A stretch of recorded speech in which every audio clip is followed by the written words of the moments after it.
विवाह गरे पहिलो गएकै भन्ने कुरा गरिराखन् गाह्रै छ। सक्नुहुन्छ श्रीमती बिना बाँच्न सक्नुहुन्छ श्रीमतीले छोडेपछि? त्यो त अलि गाह्रै हुन्छ भन्छ त्यो अब त्यस्तो भए त गाह्रै हुन्छ गाह्रै हुन्छ है। गाह्रै हुन्छ। के लाग्छ श्रीमती र छोरा फर्किन्छन् जस्तो लाग्छ कि लाग्दैन अहिले? अब कन्ट्याक्टमै छैनन् यार, सम्पर्कमा छैनन्। अब मसँग त्यस्तो मोबाइल पनि अब छैन होइन। अब घरको नाजुक होइन, गरिबी अवस्था हो होइन। अब के गर्ने होइन। अब त्यही गर्दा अलि एकछिन कान्छाले हालिदिँदै कान्छ होइन, कहिले फर्किन्छ कि। हजुर।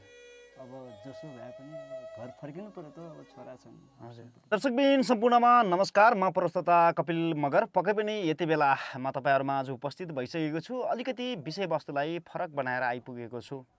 विगत केही लामो समयबाट काठमाडौँ को जुन मेरो कर्मथलो थियो, कर्मथलोलाई छोडेर जन्मथलोमा अहिले आफ्नै कार्यव्यस्ततामा छु र यो कार्यव्यस्तता आफ्नो घरयासी काममा भइरहँदाखेरि चाहिँ मेरा गाउँठाउँका समस्याहरू विभिन्न किसिमका आउने गरिरहेका छन् र सम्भवतः मैले आफूले समयले भ्याए अनुसारले चाहिँ नि आफूले गर्ने सरसहयोगहरू पनि मैले गरिरहेकै नै छु। पक्कै पनि यति बेला माथिको हाइलाइट अनि तपाईँहरूले थम्बनेल हेरेर जानकारी पाइसक्नु भएकै नै छ। मेरो छेउमा मसँग यति बेला बस्नुभएको अतिथिको हिसाबले आउनुभएको उपस्थित हुनुभएको खिमबहादुर पुन मगर, जो चाहिँ मेरो साइनोले आफ्नै काका पनि पर्नुहुन्छ र विशेषतः उहाँको केही समस्या छ भनेर यहाँ आउनुभएको छ। उहाँका के समस्या हुन्, के कारणले आउनु भएको, त्यो हामी उहाँसँग सोधपुछ गर्नेछौँ र त्योभन्दा पहिला उहाँलाई हाम्रो कार्यक्रममा स्वागत गर्न चाहन्छौँ। स्वागत छ अङ्कल तपाईँलाई। हजुरको समस्या चाहिँ के हो अङ्कल? खास समस्या त अब बुढी अब गाउँमा त्यो अब हल्ला अब फोटो हालेको कारणले विवाह गरे पहिलो गएकै भन्ने कुरा गरिराखन्। हजुर।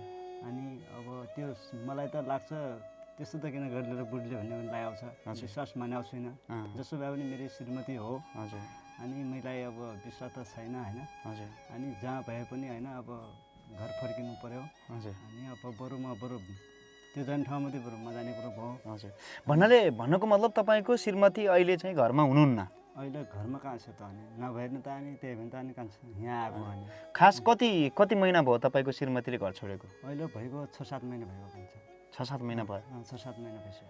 हजुर। यो 6-7 महिनासम्म तपाईँसँग कुनै फोन सम्पर्क केही पनि छैन? नै, केही छैन, मसँग सम्पर्कै छैन। किन, केही झगडा भएको थियो कि तपाईँहरूको के कारणले गर्दाखेरि हो? झगडा त अब मैले गरे होइन कान्छा। अब म उतातिर गएको थिएँ होइन। हजुर। म उताबाट घर फर्किँदा आउँदाखेरि अब घरमा चाहिँ छैन भन्ने कुरा। उता गएको थियो भन्नाले कहाँ? कमाउनु जानुभएको थियो? कमाउन गएको थिएँ। तपाईँ कमाउन गएको बेलामा तपाईँको श्रीमतीले घर छोडेर जानुभयो? घर छोडेर गयो पर्मानेन्ट भयो अनि। हजुर। भने चाहिँ अहिले हजुरको बच्चा बच्ची चाहिँ कति? मेरा 2टा छोरा छन्। एउटा छोरा चाहिँ यहीँ छ घरै। हजुर। एउटा चाहिँ अब मासँगै छ होइन। हजुर। अब के गरी हुन्छ कसरी हुन्छ अब होइन, घर फर्किनु। कति वर्षको बच्चा हो अहिले तपाईँको श्रीमतीसँग गएको बच्चा चाहिँ? अब अहिले 7-8 वर्ष भयो। 7-8 वर्षको बच्चा होइन? 7-8 वर्षको बच्चालाई च्यापेर 6-7 महिनादेखि फरार हुनुहुन्छ? फरार छ, यहाँ घर छैन। त्यस्तो तपाईँहरूसँग झैँझगडा केही पनि थिएन? मतलब तपाईँ यहाँ हुनुहुन्थेन, तपाईँ नभएकै बेलामा उहाँ घर छोडेर जानुभयो कि फोनमा झगडा भएको थियो तपाईँहरूको? नै, केही भन्थ्यो हाम्रो त्यो केही भयो होइन। त्यो अब म उतातिरबाट यता घरतिर फर्किने क्रममा चाहिँ म दाङ पुगेको थिएँ कान्छा। हजुर। दाङ पुगे बेला अब यहाँ घर छैन अनि भन्न आमाले फोन हान्नुभयो। हजुर। हानिसकेपछि फोन हान्नुभयो। त्यहाँबाट नभएका घरमा अब घर पुग्दै नपुग्यो। अब उता गएको चाहिँ हजुर कता गयो अब त्यो थाहा त्यति छैन कान्छा। कहाँ हुनुहुन्छ, के गर्दै हुनुहुन्छ, कोसँग हुनुहुन्छ भन्ने केही थाहा छैन, मलाई केही थाहै छैन। पक्कै पनि दर्शकबिन, यति बेला तपाईँहरूले हाम्रो भिडियो हेरिराख्नु भएको छ भने सक्दो सेयर गरिदिनु होला, ताकि तपाईँहरूको यो एउटा सेयरले गर्दाखेरि आज बिचल्लीमा परेको परिवारको मिलन हुनेछ। यो मिलन हाम्रो सक्सेसफुल तपाईँहरूको साथ सपोर्ट र तपाईँहरूको यो मायाले मात्रै सम्भावना हुनेछ। त्यस कारणले गर्दाखेरि भिडियोलाई चाहिँ सक्दो सेयर गरिदिनु होला, ताकि यो भिडियो उहाँसम्म पुगोस् है। अनि जस्तो तपाईँको कुनै घरयासी अरू कारणले गर्दा, जस्तै अब जग्गा जमिनको विषयमा, सम्पत्तिको विषयमा केही कारणले केही झगडाहरू त्यस्तो केही पनि भएको थिएन? नै त्यस्तो त अब झगडा त थिएन कान्छ अब होइन हजुर। झगडा अब भए पनि अब त्यो बुवाबाट अलिकति सम्पत्ति अब ल्याएछ होइन अब त्यो हजुर। मरौटी क्या त्यही अन्त हजुर पाली ताली भन्न अब दिया हुन् हजुर। बट्टाले पनि ए भन्नाले चाहिँ हजुरको बुवाले आफ्नो बुहारीलाई आफूलाई पाली आफूलाई हेरविचार गरी भनेर चाहिँ आफूसँग भएको मरौटी जग्गा छोरालाई दिनुपर्ने सम्पत्ति बुहारीलाई दिनुभयो। दिया हुन् त्यो त तर त्यत्रो सम्पत्ति बुहारीले आफूलाई छोरालाई भन्दा पनि बुहारीलाई दिएर त्यसरी सपोर्ट गर्नुभयो होइन? त्यस्तो गर्दाखेरि पनि घर किन छोड्नुभयो जस्तो लाग्छ तपाईँलाई? कि उहाँ चाहिँ नि राम्रै काममा अथवा केही कामै गर्न कमाउनु नै जानु भएको छ कि? कमाउनु जान्छु भन्ने त अब कमाउनु गयो होला भन्ने लाग्यो अब हामीलाई। हजुर। अनि अब अहिलेसम्म अब फान सम्पर्कमा पनि छैन होइन। हजुर। अब मान्छेले कहाँ हुन्छ नि अब जताकतै अब त्यो फोटा हालेछ गरे अनि कता कता गए अनि भन्ने कुरा पनि गर्छन्। क्या हो मलाई त लाग्छ कि गइ छैन भन्ने लाग्छ क्या मलाई। त्यही ए मतलब अरूले हल्ला गरे अनुसारले तपाईँको श्रीमतीले अर्कै केटासँग बिहे गरी भन्ने हल्ला छ? त्यही हल्ला छ क्या। तपाईँलाई चाहिँ त्यो विश्वास छैन? विश्वास छैन मलाई। यदि तपाईँको यो साँच्चीकै तपाईँको श्रीमतीले बिहे गरेर अन्तै जानु भएको रहेछ भने, अर्कै केटासँग बिहे गर्नुभएको रहेछ भने त्यो अवस्थामा तपाईँ के गर्नुहुन्छ? अब त्यस अवस्थामा त अब म के गर्ने क्या गरौँ त अब कान्छ अब होइन केही सक्दो अब त्यस्तो नगर्नुपर्ने हो अब होइन। अब त्यति अब गरी अब त्यस छोराछोरी भ्या मान्छेले अब त्यस्तो गर्छ भने पनि म क्या गरौँ होइन। अब थाहै छ छोरा छ तपाईँको, कान्छो छोरा साथमा छ? कान्छो छोरा साथमा छ। छोरालाई के गर्नुहुन्छ? अब छोरा त अनि छोरा र अनि जहाँ भए पनि अब घर फर्किने काम गरोस्। हजुर। सबभन्दा होइन हजुर। त्यही नै राम्रो हो। अनि माया कतिको गर्नुहुन्छ हजुरले हजुरको श्रीमतीलाई?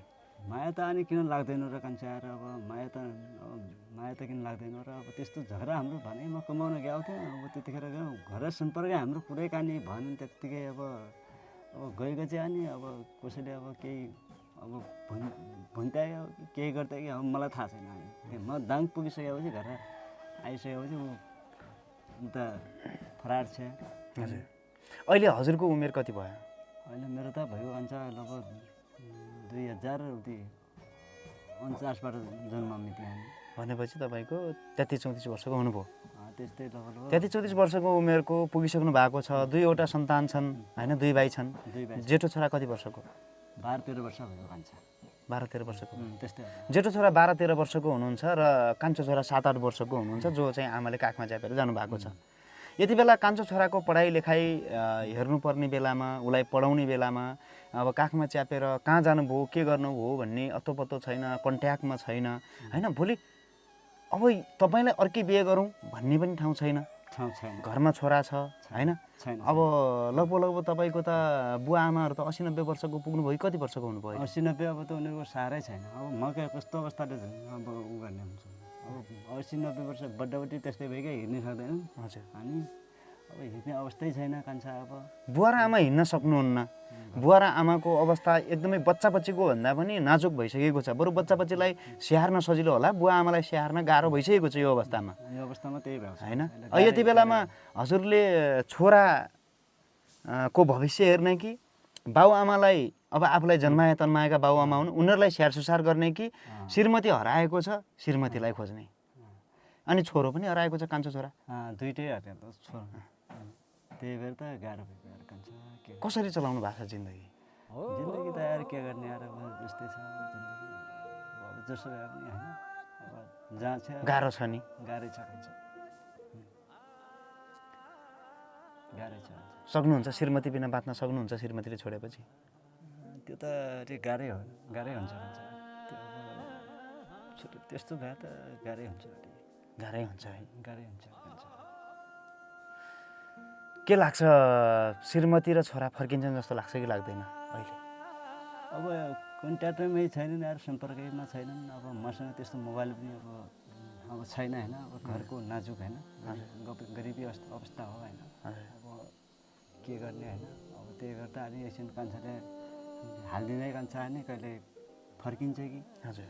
अब जसो भए पनि अब घर फर्किनु पऱ्यो त। अब छोरा छन्। हजुर। त्यसलाई अब हामीहरूलाई उ गरेन त, त्यसलाई राम्रो गरे। हजुर। अब त्यसले नै त्यस्तो गर्छ भने अब घर परिवारले पनि सम्झाछन्। अनि अब आमा बुवाले पनि सम्झेका छन्। हजुर। अनि अब मैले पनि अब सम्झेको छु। अब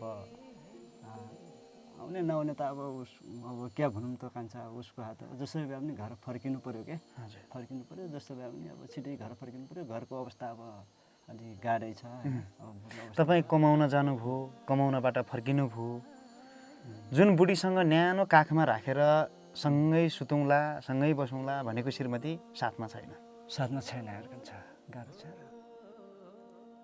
कहिलेकाहीँ मन रुँदैन मन त अब किन रुँदैन र कान्छा यार अब होइन जस्तो भए पनि अब दुईवटा छोरा छन् अब मन त किन रुँदैन र अरू भए पनि यस्तै रहेछ भने सोच्नु पऱ्यो के गर्ने अब म त मलाई सोध्थेँ कि कमाउन गयो भने भन्ने लाग्थ्यो होइन हजुर अब कमाउनु त मलाई अझै पनि गाउँमा भन्छन् विवाह गरी भन्छन् मान्छेले मलाई अझै पनि विश्वास छैन क्या विश्वास छैन विश्वासमा पटक्कै मानेन त्यही भएर होइन किन गरी यस्तो भन्ने अवस्था पनि छ किन लाग्छ गाउँको मान्छेहरूले चाहिँ यो अब अर्कैसँग बिहे गरेर जानुभयो भन्ने हल्ला जुन चलाइराख्नु भएको राखेका छन् होइन यो किन चलाएका होलान् जस्तो लाग्छ तपाईँलाई यो किन चलायो भन्ने कुरा मलाई म अब उताबाट आउने बेला अब चलायो भन्ने कुरा अब कसरी भयो त मलाई त अझै विश्वास छैन क्या खान्छ मलाई पनि विश्वास मानेन अब कमाउनु त सबै जान्छन् तर विवाह गरेली भन्ने कुरा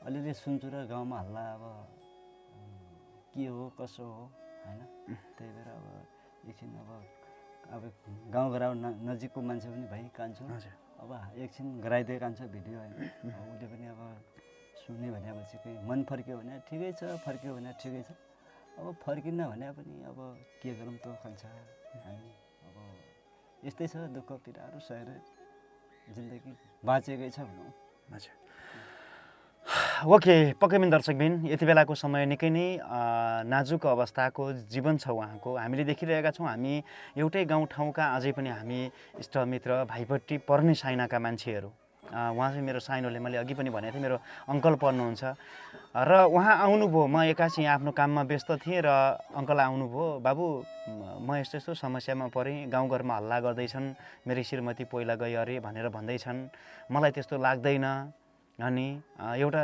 छोरी मान्छे जस्तो एउटा बुहारी मान्छे जस्तो श्रीमती चाहिँ कमाउनको लागि घर नछोड्या भए हुने गाउँठाउँमा दुनियाँलाई कुरा काट्ने एउटा बाटो बन्यो अनि त्यस्तो गल्ती मैले गरेको पनि थिइनँ म कमाउन गएको थिएँ कमाउन गएको बेलामा चाहिँ श्रीमतीले छोडेर गयो कसरी सम्पर्कमा ल्याउन सकिने होला बाबु भनेर चाहिँ मसँग आउनुभयो र त्यो भएको कारणले गर्दाखेरि ठिकै छ एउटा भिडियो बनाएर राखौँ अब यताबाट कतै चाहिँ भिडियो हेर्नुभएको छ आन्टीले हेर्नुभयो भनेपछि उहाँको मन पग्लेर पक्कै पनि आउनुहुन्छ होला जस्तो मलाई लागेका कारणले गर्दा हामीले भिडियो बनायौँ र म यहीँबाटै हात जोडेर बिन्ती पनि गर्छु आन्टीलाई यदि तपाईँले यो भिडियो हेरिराख्नु भएको छ भने आन्टी तपाईँको भविष्य यदि तपाईँले साँच्चीकै बिहे गर्नु भएको छ या छैन त्यो त भगवान् जाने हामीले आँखाले कसैले देखेका छैनौँ अङ्कलले देख्नु भएको छैन मैले देखेको छैन हाम्रो गाउँ समाज कसैले पनि देखेको छैन सायद तपाईँ विवाह नगर्नु भएको पनि होला गाउँलेहरूले त अब जे पनि कुराहरू लगाइदिन सक्छन् तर समस्याको कुरा के हो त भन्दाखेरि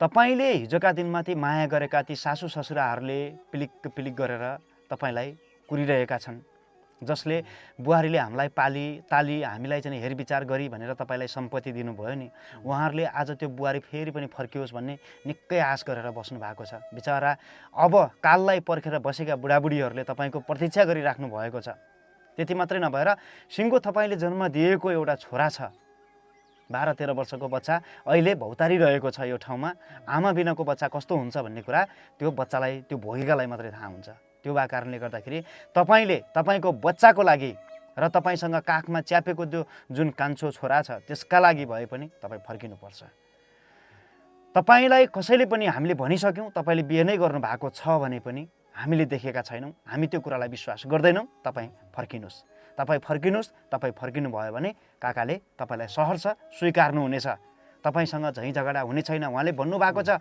यदि मैले जीवनमा कहिले गल्ती गरिरहेछु भनेपछि कहिलेकाहीँ भयो होला बुढाबुढीमा ठाकुन ठुकुन भयो होला झगडा भयो होला हुन्छ बुढाबुढीको झगडा परालको आगो भन्छन् त्यो झगडा हुन्छ कहिलेकाहीँ त्यस्ता कुराहरूलाई इगो नलिकन तपाईँ घर फर्किनु भयो भने तपाईँको जिन्दगी राम्रै होला। भन्नुभएको छ अङ्कलले, अब अलिअलि भएको सम्पत्तिहरू तपाईँको नाममा नि गरिदिनु भएको रहेछ। अङ्कलले पनि अझै मेरो नामको भएको सम्पत्तिहरू पनि छ, हामीले लाउन सकेका छैनौँ, गर्न सकेका छैनौँ, खान सकेका छैनौँ यसैलाई गरेर भनेपछि श्रीमती नभइकन म कसरी गरौँ होइन। बाबुआमा बुढा छन्, बच्चा बच्चीको पढाइको भविष्यको कुरा छ, हरेक कुराहरू छ, बुढीको चिन्ता छ भनेर उहाँ चाहिँ एकदम चिन्तामा भएर बसिराख्नु भएको छ। त्यस भएको कारणले गर्दाखेरि यदि तपाईँले हाम्रो यो भिडियो हेरिराख्नु भएको छ भने अन्यथा नमानिकन, यसलाई कुनै पनि अप्ठ्यारो नमानिकन, तपाईँले यसलाई गलत कुरा नसम्झिकन सिधै यति सम्झिनुहोस् कि यो भिडियो हामीले यो कारणले बनायौँ कि तपाईँको मायाको कारणले गर्दाखेरि हामीले यो भिडियो बनायौँ। किनकि तपाईँ हराउनु भयो, कहाँ जानुभयो, कतै अप्ठ्यारोमा पर्नुभयो कि कतै समस्यामा पर्नुभयो कि होइन, कि कसैको बन्धनमा पर्नुभयो कि, हामीले यी कुराहरूलाई चाहिँ नि सम्झेर यो भिडियो बनाएका छौँ। त्यस कारणले गर्दा हामीले जति पनि हाम्रो यो चौरजारी नगरपालिकाभित्रका अथवा हाम्रा रुकुमवासीहरू अथवा हाम्रो अन्टीको माइतीवासीहरू अथवा घरवासीहरू जति पनि हाम्रो यो मानाकोटतिरका हुनुहुन्छ, कसैले देखिराख्नु भएको छ, तपाईँहरूको कन्ट्याक्टमा कतै हुनुहुन्छ भनेपछि कृपया हामीलाई सम्पर्क गरिदिनु होला। काकाको नम्बर त छैन, तर तपाईँहरू मलाई फेसबुकमा अथवा चाहिँ मेरो नम्बर 9741485029 नम्बरमा व्हाट्सएप तथा कल नम्बर रहेको छ। यो नम्बरमा तपाईँहरूले कल गरेर उहाँ यस्तो ठाउँमा हुनुहुन्छ भनेर हामीलाई सम्पर्कमा ल्याइदिनु भयो भने तपाईँहरूलाई चाहिँ नि धेरै ठुलो गुण लाग्नेछ। उहाँलाई हामी नेपाल फर्काउन, यदि नेपालदेखि बाहिर हुनुहुन्छ भने नेपाल फर्काउन, नेपालभित्रै हुनुहुन्छ भने घर फर्काउन हामीले विनम्र अनुरोध गरी यो भिडियो चाहिँ तपाईँहरूमाझ पेस गर्न गइरहेका छौँ। र आन्टीले यो भिडियो हेरिराख्नु भएको छ भने कृपया तपाईँ फर्किनु होला। तपाईँ फर्किनुपर्छ, तपाईँका बच्चा बच्चीका लागि, तपाईँको भविष्यको लागि, तपाईँका बच्चा बच्चीको भविष्यका लागि र तपाईँलाई कुरिरहेका ती मर्नै आँटेका बुढा बुवा आमाका लागि फर्किनुपर्छ भन्दै आजलाई हामी लगभग बिदा हुने बेला भइसकेको छ। अन्तिममा के भन्नुहुन्छ काका हजुरले? त्यही नै हो कान्छ। अब घरमा अब बुढाबुढी छन्, हजुर, अब उनीहरूले पनि अब होइन अब उनलाई अब धर्म गरे अब त्यो अब किन भनेपछि बुढाबुढी छन्, अवस्था अब नाजुक छ, अब थाहै छ। अब एकजना कमाउनु जाने भने एकजना त घर बस्नै पर्ने हुन्छ अनि अब उनलाई पनि छोड्न सकिँदैन। अब माया आमा बाबु त अब सबै बराबर हुन् अनि अब ठिकै छ, जे जसो भए पनि अब घर फर्किनु पऱ्यो होइन। मैले अब त्यस्तो अब कमजोरी त गरे होइन कान्छ होइन। अब त्यो म घर नपुग्दै अब ऊ गइगति भएको कुरा अब त्यही नै हो अनि साँचो कुरा त्यही नै हो। अब यदि कमी कमजोरी भएको रहेछ भने पनि अब माफी भयो भन्दै होइन, कमजोरी भएको रहेछ भने पनि ठिकै छ, माफी पाऊँ होइन। हामी कमजोरी भएको रहेछ भने भन्दै आजको कार्यक्रमबाट चाहिँ हामी बिदा हुन चाहन्छौँ। हस्त, नमस्कार।